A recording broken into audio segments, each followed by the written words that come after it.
जय हिंद दोस्तों। एसएससी 2026 में इस बार स्लॉट बुकिंग स्टार्ट हो रहा है और स्लॉट बुकिंग पहली बार स्टार्ट होने से बहुत सारे बच्चे लोगों के मन में सवाल है कि स्लॉट बुकिंग होता क्या है, इसको करना कैसे है, स्टेप बाय स्टेप प्रोसेस क्या है और कब स्लॉट बुकिंग करना सबसे अच्छा रह सकता है नॉर्मलाइजेशन के लिए। और भी बहुत सारे सवाल जो मेरे कमेंट सेक्शन में डेली लोग मेरे से पूछ रहे हैं, वो सारा मैं नोट करके यहाँ पर लेकर आया हूँ और आपका स्लॉट बुकिंग से रिलेटेड सारा डाउट इस वीडियो में क्लियर हो जाएगा। सो वीडियो को पूरा एंड तक देखिएगा। मैं इसमें बताऊंगा स्लॉट बुकिंग होता क्या है, आपको कब करना चाहिए जिससे कि आपको मैक्सिमम नॉर्मलाइजेशन मिल सके, और पहले करने से क्या होगा, बाद में करने से क्या होगा, और दिल्ली पुलिस में स्लॉट बुकिंग का क्या प्रोसेस रहा है, एमटीएस में स्लॉट बुकिंग का प्रोसेस क्या रहा है, सारा कुछ आपको इस वीडियो में बताऊंगा। और लास्ट में आपको बताऊंगा कि एग्जैक्टली स्लॉट बुकिंग आपका स्टार्ट कब से होगा एसएससी जीडी का। सो वीडियो को पूरा एंड तक देखिएगा। सो यहाँ पर सबसे पहला सवाल तो यही है कि यहाँ पर स्लॉट बुकिंग होता क्या है। सो यहाँ पर जब से टेंडर चेंज हुआ है, एसएससी का जो टेंडर है वो एडुकेटी के पास जब से गया है, तब से वो लोग कुछ ना कुछ चेंजेस ला रहे हैं और ये जो चेंजेस है वो एक तरह से सही भी है और गलत भी है। सही किस प्रकार से है कि बहुत सारे लोगों का जो डेट का कुछ इशू होता था, कभी भी एग्जाम का डेट आ जाता था और उसी एग्जाम डेट में उन लोगों का कुछ और काम रहता था या कोई और एग्जाम रहता था, तो एक ना एक एग्जाम छोड़ना पड़ता था। बट सेल्फ स्लॉट बुकिंग में ये आपको फीचर मिल रहा है, मतलब कि फायदा ये मिल रहा है कि आप अपने मन मुताबिक जब आपको एग्जाम देना है, आप अपना डेट सेलेक्ट कर लो और किस शहर में आपको एग्जाम देना है वो भी सिलेक्ट कर लो। जैसे कि आप लोग फॉर्म जब भर रहे थे तो आपको 3 सेंटर सेलेक्ट करने का ऑप्शन दिया गया था। मान लीजिए कि मैंने 3 सेंटर सेलेक्ट किया, रांची, जमशेदपुर, धनबाद, ये 3 शहर मैंने सेलेक्ट किया। तो जब मैं यहाँ पर स्लॉट बुकिंग करूंगा तो स्लॉट बुकिंग करने के टाइम मेरे को ये तीनों शहर दिखाया जाएगा और उसमें से मेरे को जिस शहर में एग्जाम देना है मैं वहां पर चूज कर सकता हूं, और जिस डेट में मेरे को एग्जाम देना है वो डेट भी मैं यहाँ पर चूज कर सकता हूं। बहुत लोग बोलते हैं कि शिफ्ट भी चूज कर सकते हो, बट ऐसा कुछ नहीं। आप लोग को शिफ्ट रैंडम मिल सकता है, कोई भी शिफ्ट में फर्स्ट सेकंड थर्ड कभी भी मिल सकता है, बट आप डेट और शहर जो है वो चूज कर सकते हो। तो ये आपका फायदा हुआ सेल्फ स्लॉट बुकिंग का। अब यहाँ पर सेल्फ स्लॉट बुकिंग करना कैसे, स्टेप बाय स्टेप प्रोसेस इस वीडियो में बताऊंगा, बट उससे पहले कुछ और जानकारी जो इससे रिलेटेड आपको जानना चाहिए, क्योंकि यहाँ पर ये पहली बार एसएससी जीडी में यहाँ पर स्लॉट बुकिंग हो रहा है, तो आपको इसके बारे में जानकारी रखना बहुत जरूरी है। नहीं तो अगर आप लोग थोड़ा सा भी गलती करते हो तो हो सकता है कि आपको एग्जाम देने ही ना दिया जाए या तो आपका एडमिट कार्ड ही ना आए। बहुत सारे लोग मेरे कमेंट में बोल रहे थे कि भैया मेरा एमटीएस का स्लॉट बुकिंग मैंने नहीं किया था, मेरा एडमिट कार्ड नहीं आएगा क्या, क्योंकि अभी तक उन लोगों का एडमिट कार्ड ही नहीं आया है। तो ऐसा भी हो रहा है कि अगर आप लोग स्लॉट बुक नहीं करते हो तो हो सकता है कि आपका एडमिट कार्ड ही ना आए और इससे आपका 1 साल पूरा बर्बाद हो सकता है, और अगर किसी का आखिरी एज होगा तो उसका तो पूरा लाइफ ही खत्म हो जाएगा। सो आपको यहाँ पर ध्यान देना है और अच्छे से स्लॉट बुकिंग करना है, और इस वीडियो को आप लोग जितना हो सके अच्छे से सुनिएगा ताकि आपको सारा डाउट जो है वो क्लियर हो जाए। ऑलरेडी मैंने जो भी डाउट था सारा कुछ इसमें लिख कर लाया है ताकि एक एक जो बात है जो कि आपको जानना चाहिए सारा कुछ मैं इस वीडियो में बता पाऊं। सो यहाँ पर नेक्स्ट जो है वो दिल्ली पुलिस का स्लॉट बुकिंग और एमटीएस का स्लॉट बुकिंग के बीच का डिफरेंस का बात है कि यहाँ पर दिल्ली पुलिस में जो स्लॉट बुकिंग का ऑप्शन था वो कुछ अलग था और एमटीएस में जो स्लॉट बुकिंग अभी जो हो रहा था वो कुछ अलग था।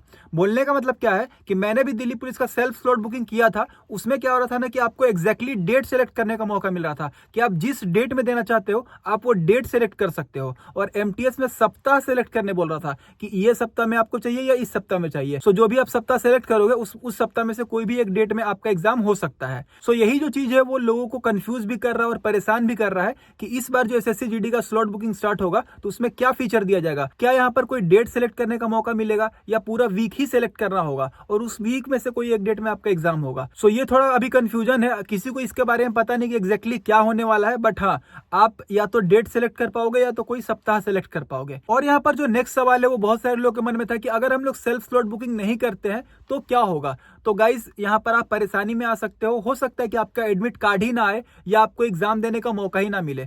इस बार बहुत सारे लोग जो मेरे एमटीएस का एग्जाम दे रहे थे वो मेरे को कमेंट कर रहे थे कि भैया मैंने सेल्फ स्लॉट बुकिंग नहीं किया जिसके कारण से मेरा एडमिट कार्ड अभी तक आया नहीं है, तो क्या मेरा एडमिट कार्ड आएगा। तो आप रिस्क क्यों लोगे, आप अपना सेल्फ स्लॉट बुक करके निश्चिंत हो जाना। आपको जब एग्जाम देना रहेगा आप चूज कर लो पहले देना है कि लास्ट में देना है कि बीच में देना है, आपका मन है ना, आप चूज करके रख लो। चूज करने से फायदा यह होगा कि एक तो आपका मन मुताबिक जिस डेट में आप चाहते हो उस डेट में आपका एग्जाम होगा, और जिस शहर में चाहते हो ये भी आपको फीचर मिल रहा है कि उस शहर में ही आपका एग्जाम होगा, तो आप पहले से सारा व्यवस्था भी कर पाओगे, ट्रेवलिंग का, खाना पीना, रहना, सब कुछ। ठीक है। सो यहाँ पर नेक्स्ट सवाल जो बहुत सारे लोग मेरे से पूछ रहे थे कि भैया यहाँ पर स्लॉट बुकिंग कब करना सही रह सकता है, या तो स्टार्टिंग में करे कि बीच में करे कि लास्ट में करे, कब करे कि हमको नॉर्मलाइजेशन में सबसे ज्यादा फायदा हो। सो इस पे मैंने ऑलरेडी एक वीडियो भी बनाया था, लेकिन उसमें बहुत सारे लोग कमेंट कर रहे थे कि भाई तू तो चेयरमैन है, सब तो तो तुम्ही को पता है। बट भाई मैं यहाँ पर 3 बार से एग्जाम दे रहा हूँ SSC GD का, और ये तीसरा बार है मेरा सिलेक्शन हुआ है CISF में, ठीक है। तो मेरे को इस एग्जाम से रिलेटेड बहुत ज्यादा एक्सपीरियंस है। सो अब मैं यहाँ पर जो बताने वाला हूँ आप लोग ध्यान से सुनना कि कब नॉर्मलाइजेशन करना सही रह सकता है, और ये मैं इसके पीछे रीजन क्या है वो भी बताऊंगा। सो यहाँ पर होता क्या है वो आप लोगों को मैं बताता हूँ। स्टार्टिंग का जो वीक होता है ना, स्टार्टिंग के वीक में जो पढ़ने वाले बच्चे हैं, नहीं पढ़ने वाले तो वैसे भी कम ही नंबर लेकर आएंगे, लेकिन जो पढ़ने वाले बच्चे भी हैं, अगर उनका एग्जाम डेट स्टार्टिंग में था तो उनको पता ही नहीं चलता कि देखिए मैथ, रीजनिंग और हिंदी तो ऐसा सब्जेक्ट है कि आपको पता ही होगा कि क्या आएगा। जिसका अच्छा, जो पढ़ने में अच्छा, वो तो मार के ही आएगा। बट जीके जीएस जो आपका मेरिट डिसाइड करता है और आपका टोटल मार्क्स भी डिसाइड करेगा, ठीक है, कि आप कितना ज्यादा मार्क्स लेकर आ रहे हो। तो जो पढ़ने वाला बच्चा है उसका जीके जीएस ही बहुत ज्यादा इंपॉर्टेंट होता है, और मेन यही एनालिसिस का खेल होता है। अगर स्टार्टिंग के वीक में किसी का एग्जाम पड़ गया तो वो जीके जीएस का उतना अच्छा से एनालिसिस नहीं कर पाता है, जिसके कारण से जो एवरेज स्कोर बनता है ना वो थोड़ा नॉर्मल बनता है स्टार्टिंग के वीक में, क्योंकि जो पढ़ने वाले नहीं बच्चे हैं वो तो ऐसे भी कम ला रहे हैं, और जो पढ़ने वाले हैं वो भी कम ला पा रहे हैं, क्योंकि जीके जीएस उनका अच्छा से एनालिसिस नहीं हुआ था, ठीक है। बट कंपेयर करें, जैसे जैसे वीक बढ़ते जाता है, सेकंड वीक में लोग अच्छे से थोड़ा एनालिसिस कर लेते हैं तो थोड़ा एवरेज बढ़ जाता है, और लास्ट होते होते जो लोग पढ़ने वाले नहीं भी है ना वो भी अच्छे से एनालिसिस कर देते हैं, और टीचर इतना अच्छा से एनालिसिस करा देते हैं यूट्यूब पे कि सारे बच्चे को पता चलता है कि एग्जैक्टली क्वेश्चन कहां से आ रहा है, और वो लोग अच्छे से तैयार हो जाते हैं। तो जो पढ़ने वाले नहीं भी थे वो भी अब अच्छा स्कोर लाने लग रहे हैं, और जो पढ़ने वाले वो तो लाएंगे ही लाएंगे। तो ऐसे क्या होता है कि आखिरी आखिरी की जो शिफ्ट में है ना तो एवरेज स्कोर बढ़ जाता है। अब यहाँ पर आप बोलोगे कि भाई ये एवरेज स्कोर क्या बता रहे हो। एवरेज स्कोर मतलब क्या होता है कि आपके शिफ्ट में जो भी बच्चे लोग एग्जाम दिए हैं उनमें का एवरेज स्कोर का बात हो रहा है, कि उनमें ज्यादा कौन लाया और कम क्या लाया, उन दोनों को मिलाकर एक एवरेज स्कोर बनाया जाता है। तो जो ज्यादा लाया और जो सबसे कम लाया उनका एवरेज बनाया जाता है। उसी प्रकार से हर शिफ्ट का एक एवरेज होता है, ठीक है। जितने भी शिफ्ट में एग्जाम होंगे सबका एक एवरेज स्कोर होता है। सो यहाँ पर अगर शिफ्ट वाइज नॉर्मलाइजेशन होता है तो जिस शिफ्ट का एवरेज स्कोर सबसे ज्यादा होता है ना उसको कम नॉर्मलाइजेशन मिलता है, और जिस शिफ्ट में कम एवरेज स्कोर होता है उसको ज्यादा नॉर्मलाइजेशन मिलता है, ताकि सब लेवल में आ जाए, नॉर्मलाइज हो जाए, बराबर हो जाए। इसीलिए मैं यहाँ पर उस वीडियो में भी बताया था कि स्टार्टिंग के वीक में अगर आप अपना स्लॉट बुक करते हो तो यहाँ पर ज्यादातर चांसेस है कि आपको यहाँ पर नॉर्मलाइजेशन में ज्यादा मार्क्स मिले। अब यहाँ पर इसमें एक और बात है कि मैंने यहाँ पर फर्स्ट वीक तो बोला, लेकिन फर्स्ट वीक में भी कुछ स्पेशल डेट मैंने बताया था कि पहले वीक के आखिरी कुछ दिनों में आपको यहाँ पर चूज करना है, क्योंकि यहाँ पर आपको फायदा होगा। ऐसे ही आप अंधे में जाकर नहीं कि फर्स्ट वीक का पहला ही डे में हम ले लिए, ऐसा करना भी बेवकूफी है। आपको पहला वीक में तो चूज करना ही है, लेकिन पहला वीक के लास्ट के कुछ दिनों में, ताकि आपको 2 से 3 दिन एटलीस्ट टाइम मिल जाए थोड़ा सा एनालिसिस करने का, ताकि 2 से 3 दिन में आप एनालिसिस कर लो और एक अपना एक अच्छा स्कोर भी लेकर आ जाओ और आपको नॉर्मलाइजेशन में ज्यादा मार्क्स। सो यहाँ पर मेरा तो यही सजेशन रहेगा कि आप अपना जो स्लॉट बुकिंग है वो पहले वीक के कुछ आखिरी दिनों में करो, ताकि आपको यहाँ पर नॉर्मलाइजेशन में ज्यादा फायदा मिले। 28 तारीख, 1 मार्च, 2 मार्च के करीब में आप कर सकते हो। और यहाँ पर एक और बात कि जैसे ही आपका स्लॉट बुकिंग स्टार्ट होगा आपको यहाँ पर फटाफट से अपना स्लॉट बुकिंग कर लेना है, क्योंकि यहाँ पर 3 सेंटर, जैसा कि मैंने आप लोगों को बताया था कि यहाँ पर 3 सेंटर आपको चूज करने का मौका मिलेगा, मतलब 3 शहर चुनने का मौका मिलेगा। लेकिन अगर आप लेट से स्लॉट बुकिंग करते हो तो हो सकता है कि उस शहर, जो शहर में आपको एग्जाम देना था, उस शहर में सारा सीट भर जाए और आपको अपना फिर मनपसंद शहर ना मिल पाए। तो जब जैसे ही आपका स्लॉट बुकिंग स्टार्ट होगा आप फटाफट से अपना यहाँ पर स्लॉट बुकिंग कर लेना, ताकि आपको अपना मनपसंद शहर और मनपसंद दिन में एग्जाम देने का मौका मिले। सो आप लोग इस चैनल को सब्सक्राइब कर लेना, मेरे को इंस्टाग्राम पे ही फॉलो कर लेना, ताकि जैसे ही स्लॉट बुकिंग स्टार्ट हो मैं फटाफट से वीडियो बना दूं और आप अपना फटाफट से यहाँ पर स्लॉट बुकिंग कर लें।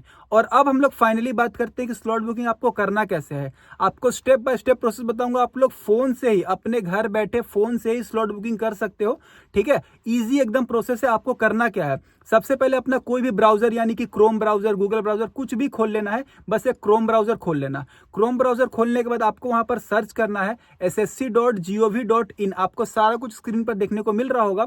ये सर्च जैसे ही करोगे तो यहाँ पर एसएससी का वेबसाइट खुल के आ जाएगा। इस वेबसाइट में आपको अपना लॉगिन कर लेना है रजिस्ट्रेशन नंबर और पासवर्ड डाल के। जैसे ही आप लोग अपना रजिस्ट्रेशन नंबर पासवर्ड डाल के लॉगिन कर लोगे तो आप लोग एसएससी के होम पेज पर आ जाओगे। थोड़ा सा आप लोग स्लाइड मारोगे तो माई एप्लीकेशन का ऑप्शन देखने को मिलेगा। इस एप्लीकेशन में आप जो भी फॉर्म भरे रहेंगे ना, सारा कुछ दिखता है। यहाँ पर एसएससी जीडी का ऑप्शन होगा। एसएससी जीडी का ऑप्शन के नीचे यहाँ पर select exam date and city का ऑप्शन होगा। सो आप लोग इस पे जैसे ही क्लिक करोगे आपके पास एक पेज खुल के आएगा। उस पेज में आपको डेट सेलेक्ट करने का ऑप्शन मिलेगा। जैसा कि वीडियो के स्टार्टिंग में भी मैंने बताया कि हो सकता है कि आपको डेट सेलेक्ट करने का मौका मिले या तो आपको सप्ताह सेलेक्ट करने का मौका मिले, तो कुछ भी सेलेक्ट करने को मिलेगा, आप वहां पर सेलेक्ट कर लेना। जैसे ही सेलेक्ट करके आगे बढ़ोगे तो आपसे कोई 3 शहर चूज करने को बोलेगा जो कि आप फॉर्म भरते समय दिए थे। आप लोग अगर यहाँ पर स्टार्टिंग में ही स्लॉट बुक करते हो एकदम ओपन होने से तो आपको यहाँ पर तीनों शहर अवेलेबल दिखाएगा। अगर आप लोग लेट से यहाँ पर स्लॉट बुकिंग करते हो तो हो सकता है कि कोई 2 शहर आपको अनअवेलेबल दिखाए क्योंकि वहां पर सीट भर जाएगा। तो आपको स्टार्टिंग में ही कर लेना है।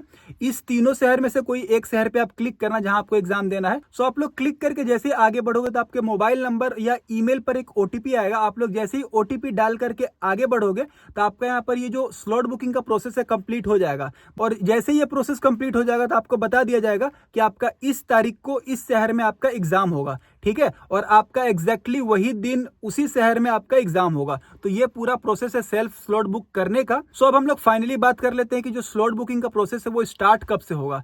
सो यहाँ पर पहले भी मैंने वीडियो में बहुत बार बताया हुआ है कि जो दिल्ली पुलिस का एग्जाम था वो 18 दिसंबर से स्टार्ट था, ठीक है, बट यहाँ पर इसका जो स्लॉट बुकिंग स्टार्ट हुआ वो 5 दिसंबर से स्टार्ट हुआ। इसका मतलब 13 दिन का गैप था। उसी प्रकार से एसएससी जीडी का जो एग्जाम है वो 23 फरवरी से स्टार्ट हो रहा है। तो हो सकता है कि 13 दिन पहले यानी कि 10 फरवरी तक आपका स्लॉट बुकिंग का ऑप्शन स्टार्ट हो जाए। तो मेरा तो यही अनुमान है कि 10 फरवरी से पहले पहले आपको स्लॉट बुकिंग का जो ऑप्शन है देखने को मिल सकता है। और जैसे ही स्टार्ट होगा आपको मेरे चैनल पर नोटिफिकेशन मिल जाएगा। सो आप लोग सब्सक्राइब करके भी रख लेना। सो आई थिंक मैंने यहाँ पर स्लॉट बुकिंग से रिलेटेड सारा डाउट आप लोग क्लियर कर दिया होगा। सो ऐसी वीडियोस देखने के लिए इस चैनल को सब्सक्राइब करें।